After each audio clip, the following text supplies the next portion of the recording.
তৃপ্তি করে কটা ভাত খেতে হলে তাহলে আলু বেগুন বড়ির পাতলা এই ঝোল রান্না করে দেখুন। নমস্কার বন্ধুরা, রুচির কিচেনে সবাইকে স্বাগত জানাই। আজ নিয়ে এসেছি আলু বেগুন বড়ির ঝোল, সম্পূর্ণ নিরামিষ রেসিপিটি। চলুন দেখে নিয়ে যাক, আশা করি ভালো লাগবে। এখানে দেখুন আমি বড় সাইজের একটা বেগুন নিয়েছি। বেগুনটাকে এইভাবে লম্বা লম্বা করে কেটে নিয়েছি। আর বেগুন কেটে নেওয়ার সঙ্গে সঙ্গে কিন্তু জলের মধ্যে রেখে দিতে হয়, না হলে বেগুনটা কালো হয়ে যায়। আর এদিকে দেখুন আমি নিয়েছি দুটো আলু। আলুটাকেও একইভাবে লম্বা লম্বা করে কেটে নিতে হবে। দেখুন বন্ধুরা, আলুটা কিভাবে কেটেছি। এখন এই আলুটাকেও খুব ভালো করে ধুয়ে নিতে হবে। এদিকে একটা কড়াই বসিয়ে দিয়েছি। কড়াইতে দিয়েছি 2 চামচ সর্ষের তেল। রান্নাটা আমি সর্ষের তেলে করেছি, তবে সর্ষের তেলেই করার চেষ্টা করবেন, তাতে স্বাদটা বেশি ভালো হবে। তেলটাকে খুব ভালো করে গরম করে নিয়েছি। তারপরে এখানে দিয়েছি কিছু বিউলির ডালের বড়ি। যেহেতু নিরামিষ করেছি সেই কারণে বিউলির ডালের বড়ি দিলে খেতে খুব ভালো হবে। বড়িটাকে দিয়ে আমি মিডিয়াম ফ্লেমে একটু লাল করে ভেজে নেব।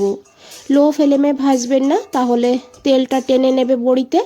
আর হাই ফ্লেমে ভাজলে তাড়াতাড়ি করে লাল হয়ে যাবে, ভালো করে ভাজা হবে না। আর বড়ির পরিমাণ আপনারা বাড়িয়ে কমিয়ে এখানে নিতে পারেন। তো দেখুন বন্ধুরা, বড়ি ভাজা হয়ে গিয়েছে। এখন এই বড়িগুলোকে তুলে নিতে হবে।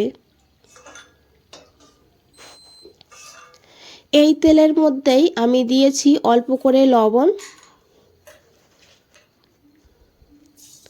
আর অল্প করে হলুদের গুঁড়ো।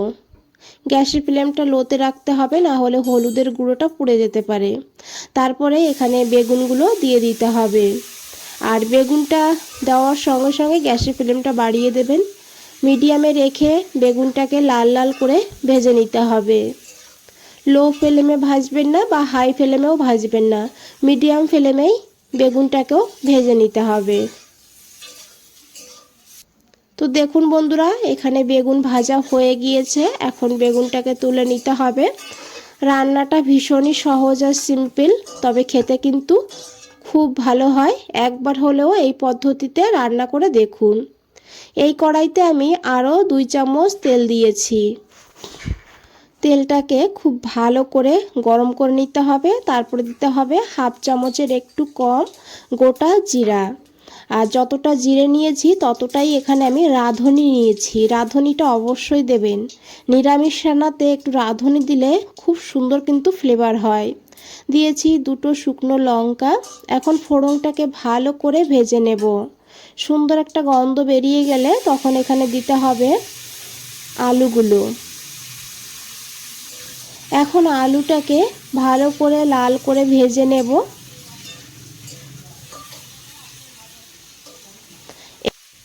এখানে বন্ধুরা আলুটা ভাজা হতে হতে আমি একটা মশলা বানিয়ে নেব। তো দেখুন কিভাবে মশলাটাকে বানিয়েছি। একটা বাটির মধ্যে নিয়েছি হাফ চামচ রাঁধুনি, হাফ চামচ গোটা জিরা আর হাফ চামচ কালো জিরা।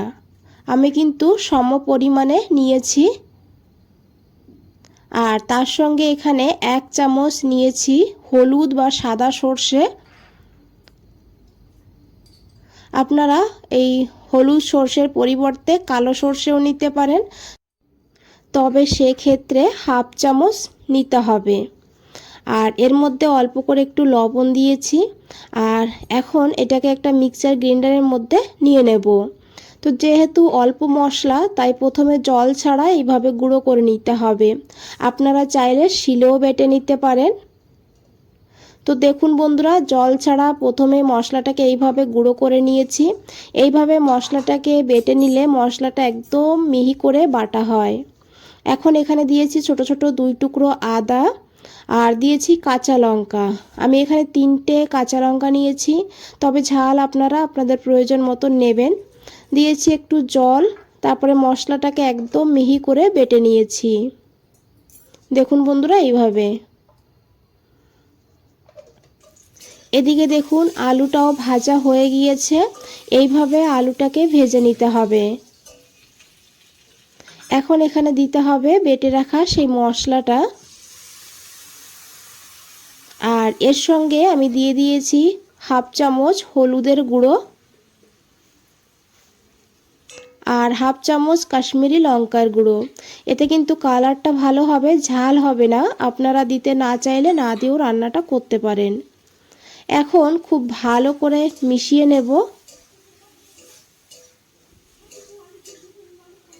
তো দেখুন জলটা এখানে শুকিয়ে গিয়েছে। তো মশলাটা যাতে পুড়ে না যায় সেই কারণে এখানে আমি অল্প করে একটু জল দেব। জল দিয়ে ভালো করে মিশিয়ে নেব, তারপরে ঢাকা দিয়ে 2-3 মিনিট এইভাবেই লো ফ্লেমে রেখে দেব। এতে আলুটাও অনেকটা নরম হবে, আবার মশলাটাও কিন্তু কষানো হয়ে যাবে। 3 মিনিট পর ঢাকনাটা খুলে নিয়েছি। দেখুন বন্ধুরা, মশলা থেকে তেল ছাড়তে শুরু করে দিয়েছে। খুব ভালো করে একবার মিশিয়ে নিতে হবে।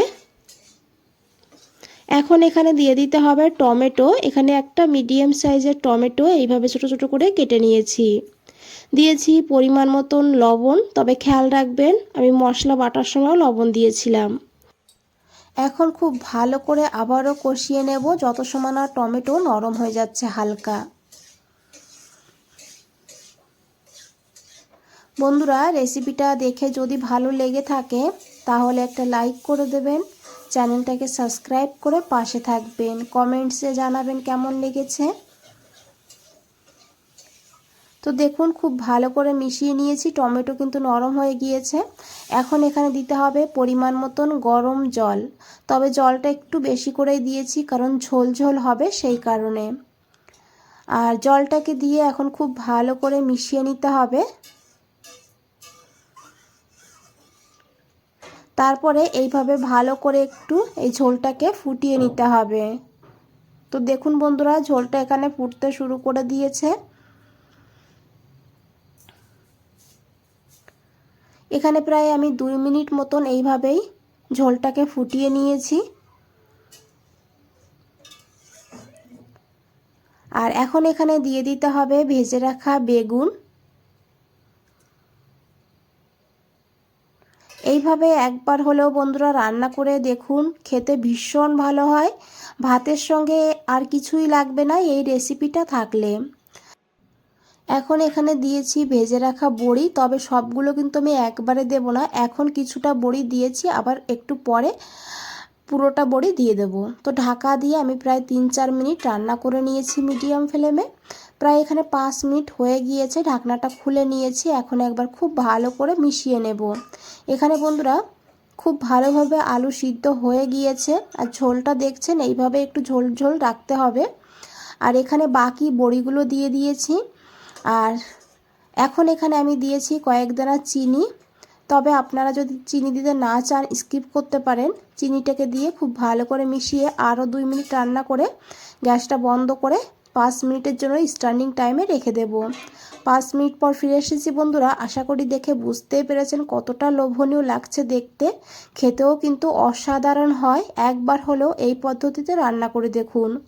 বন্ধুরা, আজ তাহলে এই পর্যন্তই, ফিরে আসছি নতুন কোনো রেসিপি নিয়ে।